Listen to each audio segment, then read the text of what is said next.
افغانستان تکړه تیز توپ اچونکي افتاب عالم له چاودنې روغ وتلی دی. دا چې چاودنه چیرته پرې شوې ده ویډیو را سره طرفه پورې وګورئ او زموږ دغه چینل در سره سبسکرایب کړئ.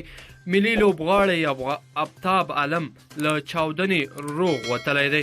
د افغانستان کرکټ لوبډلې ملي لوبغاړی افتاب عالم په جلال کې له یوې چاودنې روغ وتلی دی او د خدای پاک شکر یې ادا کړی دی.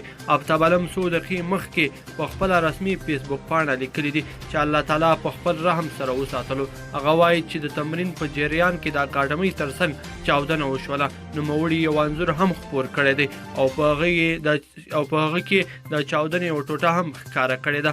د معلوماتو تر مخه په جلال کې چاودنه شوې ده چې 4 تنه پکې ټاپیان شوي دي.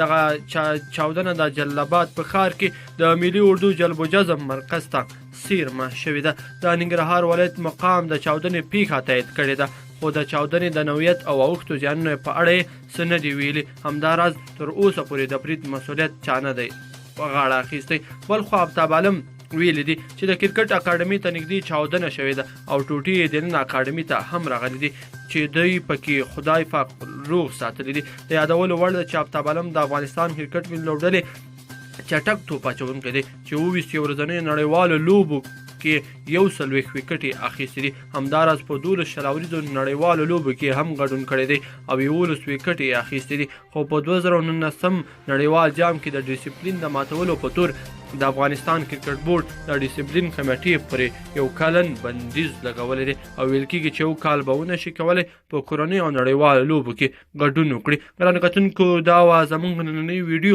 کومې ویډیو خوښه شوې وي لایک کړئ او نورو دوستانو سره هم شیر کړئ.